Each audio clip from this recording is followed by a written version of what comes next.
Olá, meu nome é Débora, uma imperfeita falando do que é perfeito. Abre comigo a sua Bíblia, livro de Provérbios, no seu capítulo 4. Separa papel e caneta e registre aquilo que o Espírito Santo de Deus fala ao seu coração no dia de hoje. Essa semana nós vamos falar de sabedoria. E para isso, ainda hoje, nós permanecemos no livro de Provérbios. Provérbios 4, seu capítulo 1. Ouçam, meus filhos, a instrução de um pai. Estejam atentos e obterão discernimento. O ensino que lhes ofereço é bom. Por isso, não abandonem a minha instrução. Quando eu era menino, ainda pequeno, em companhia do meu pai, um filho muito especial para minha mãe, ele me ensinava e me dizia: apegue-se às minhas palavras de todo o coração, obedeça aos meus mandamentos e você terá vida. Procure obter sabedoria e entendimento, não se esqueça das minhas palavras, nem delas se afaste. Não abandone a sabedoria e ela o protegerá. Ame-a e ela cuidará de você. E aí verso 7 continua dizendo: obtenha sabedoria, obtenha sabedoria. E ontem nós vimos sobre sabedoria e oramos por sabedoria da mulher sábia, a sabedoria de Provérbios, para que a gente possa ensinar os nossos filhos no caminho que devem andar. Mas hoje nós vamos falar de uma sabedoria, numa situação específica. E essa situação específica se chama caminho.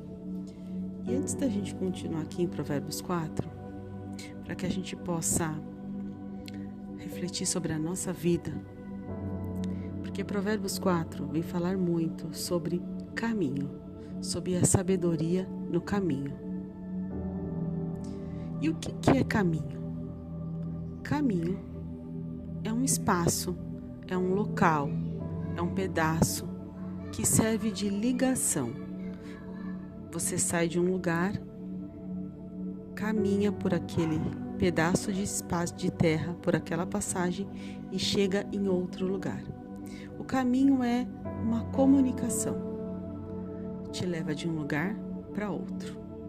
E esse caminho pode ser um atalho, que é um caminho uma rota mais curta, simples e mais rápida. Esse caminho pode ser uma longa estrada de quilômetros e quilômetros. Esse caminho pode ser apenas uma rua de 500 metros. Os caminhos, eles podem ser muito variáveis. Só que a Bíblia aqui vem falar para nós sobre o caminho. E diz assim, olha, verso 11: eu o conduzi pelo caminho da sabedoria e o encaminhei por veredas retas.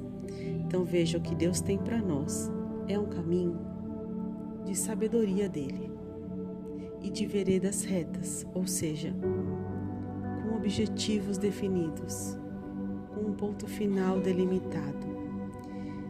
E aí a Bíblia diz aqui para nós no Conselho de Salomão: quando você segue por elas, ou seja, quando você segue pelos caminhos da sabedoria de Deus, quando você segue pelas veredas retas que Deus deu para você, olha o que diz aqui, ó: você não encontrará obstáculos.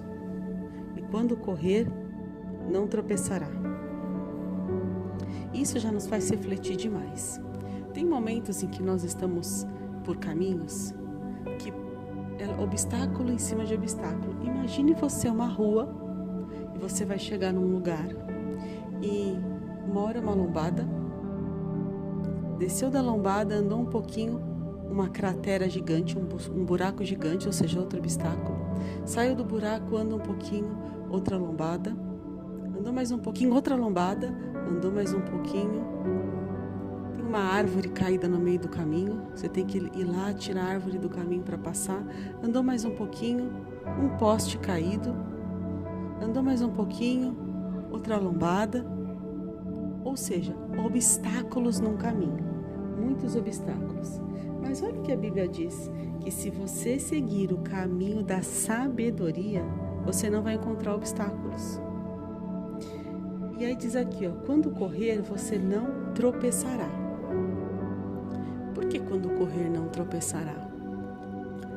Imagina uma criança que está aprendendo a andar.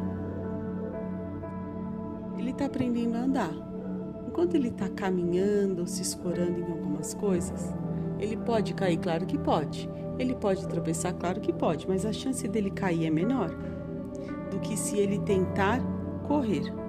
Se ele tentar correr, o que um pai e uma mãe ficam desesperados quando uma criança que está aprendendo a andar, sai correndo? A chance dele tropeçar é qual? Enorme, não é? Enorme a chance dele embaralhar uma perninha na outra, bater um pezinho no outro, virar o pé e pum, cair, não é verdade? Só que a Bíblia diz que se nós andarmos no caminho da sabedoria de Deus, nas veredas retas do Senhor, quando corrermos, não tropeçaremos. O que quer dizer que, ou seja, mesmo que a gente esteja num caminho novo, mesmo que a gente seja totalmente principiante e iniciante naquilo, se nós estivermos no caminho da sabedoria, a gente pode correr, que nós não vamos tropeçar, não tropeçaremos. Nós podemos ser como uma criancinha que está aprendendo a andar, mas a gente vai correr e não tropeça. E aí, esse capítulo 4 de Provérbios, ele continua dizendo para nós, nos dando algumas recomendações, dizendo que nós devemos nos apegar às instruções de Deus, dizendo que nós devemos guardar as instruções do Senhor e dizendo que nós não devemos seguir a vereda dos ímpios. Quem são os ímpios? São os homens e mulheres, que têm um coração totalmente tomado para as coisas do mal, para as coisas mundanas, para aquilo que é maligno.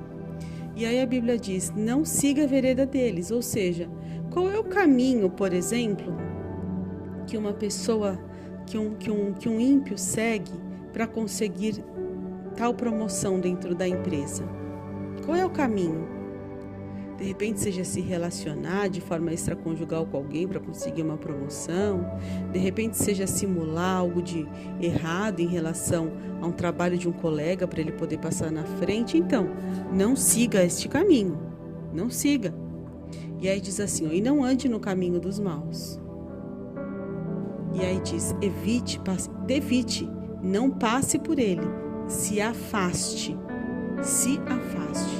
E isso já é para nós um grande ensino, porque muitas das vezes nós queremos caminhar lado a lado com pessoas que estão fazendo mal, nós queremos caminhar lado a lado com pessoas que estão fazendo aquilo que é errado, e o Senhor diz, já se afasta. Por quê? Porque se você estiver junto com essa pessoa, você vai estar no mesmo caminho. E lembra que todo caminho tem um destino, todo caminho leva a algum lugar? Qual é o lugar que você quer chegar? Porque com certeza esse não é o caminho da sabedoria do Senhor. Depois você continua seguindo a leitura de mais esse capítulo de Provérbios. O Espírito Santo de Deus vai falar mais com você sobre caminhos. Vamos orar agora, Senhor. Em nome de Jesus, nesse instante, Pai, eu oro a Ti, que clamo ao Senhor, Pai, pela minha vida, pela vida do meu marido, pela vida dos meus filhos, pela vida daqueles que amo, Senhor, pela vida daqueles que são importantes para mim. Clamo pela vida, Senhor, meu Deus, daqueles que me ouvem. Pai, nos ajuda, Pai, a afiarmos, Pai, a nossa comunicação contigo para que possamos, Pai, ouvir as Tuas instruções. Dá-nos a sabedoria, Pai, para que possamos seguir no caminho da Tua sabedoria. No caminho, Pai, onde não tem obstáculos, no caminho onde não tem tropeço, Senhor. Pai, arranca a venda dos nossos olhos, arranca os comichões dos nossos ouvidos, Pai. Senhor, nos permita ver, ouvir, sentir e entender para que possamos andar, Senhor, nos caminhos que o Senhor tem para nós, mas que possamos, Pai, nos ajuda, Pai, nos mostra o que precisamos saber para que a gente se afaste do caminho dos maus, para que a gente não ande junto com eles e afasta os nossos, Senhor. Afasta os nossos, Pai. É o que nós oramos hoje, pedimos ao Senhor e já te agradecemos, porque sabemos que o Senhor nos ouviu, Pai, em nome de Jesus. E agora, Compartilha com alguém essa mensagem e até amanhã.